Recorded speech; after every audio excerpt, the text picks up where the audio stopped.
जहां दो नदियां मिलती हैं वहां संस्कृति नहीं टकराती है, वहां संस्कृति मिलकर इतिहास बनाती है। और ऐसे ही संगम की गोद में ददरी मेला का जन्म हुआ।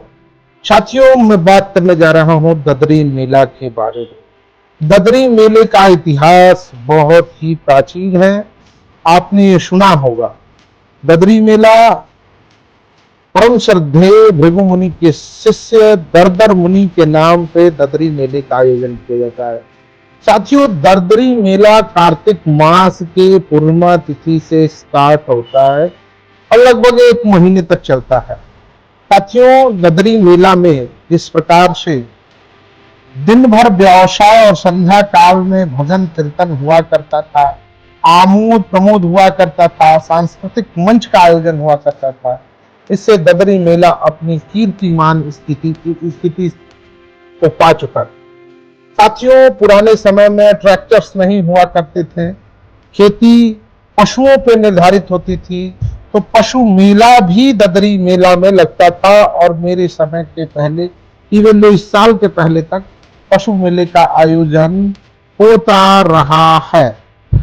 ददरी मेला एक सामान्य मेला नहीं है, बल्कि यह कार्तिक महीने के पूरे कल्पवास और पूरे श्रद्धा से किए गए पूजा पाठ के उपरांत कार्तिक मास की पूर्णिमा तिथि को ददरी मेले का आयोजन किया जाता है। जिस तरीके से कुंभ में व्यक्ति अपने पापों को धोने के लिए, अपनी मानसिक पवित्रता पाने के लिए कुंभ स्नान करता है और 1 महीने का कल्पवास करके कुंभ का फल पाता है, उसी तरीके से ये पूरे कार्तिक मास का फल पाने के लिए और उसी दिन जिस दिन कार्तिक मास अपनी पूर्णिमा तिथि को प्राप्त करता है, समापन की स्थिति में रहता है, उसी डेट पे ददरी मेले का आयोजन किया जाता है। साथियों, लेकिन वर्तमान परिवेश में ददरी मेले के आयोजन को लेकर जिला प्रशासन और नगर पालिका के बीच लगातार संघर्ष की स्थिति उत्पन्न होती दिख रही है और दोनों तरफ से वाद संवाद की प्रक्रिया चल रही है।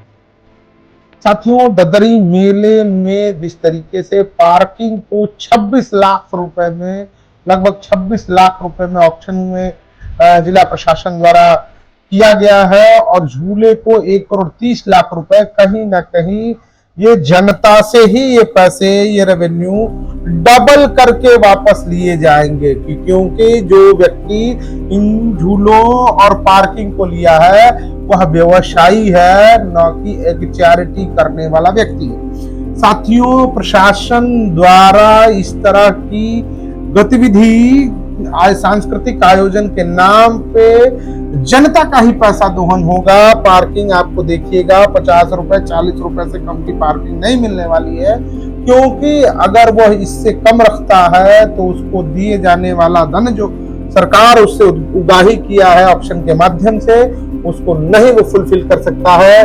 और झूला आप अपने 5 बच्चे हैं तो 5 बच्चों को नहीं झुला सकते।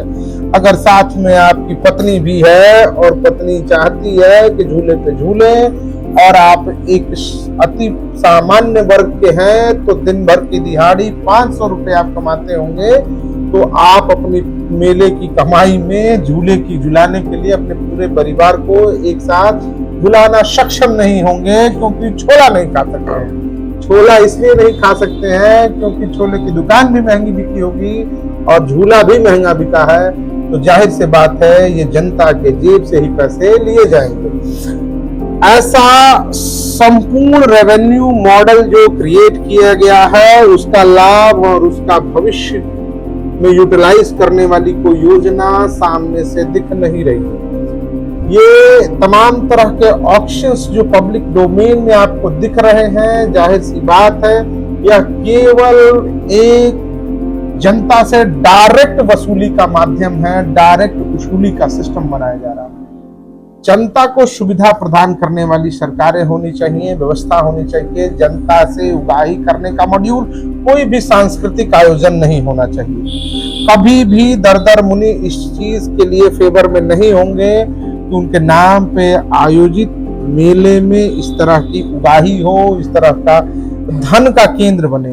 उनका उद्देश्य, केवल उनके अनुयायियों का उद्देश्य यही होगा कि वह इस सांस्कृतिक आयोजन को करके जनता को लाभान्वित कराएं, एक सुंदर एटमॉस्फेयर दे, और मीट टुगेदर का कॉन्सेप्ट रहा होगा। पहले जमाने में मेले का कॉन्सेप्ट मीट टुगेदर का रहता था और किसानों के द्वारा अर्जित की गई धन से अपनी शादी ब्याह के लिए सस्ते दरों पे सामान खरीदने का उद्देश्य था, न कि महंगे दरों पे सामान खरीदने के लिए उनको बाध्य किया जाए।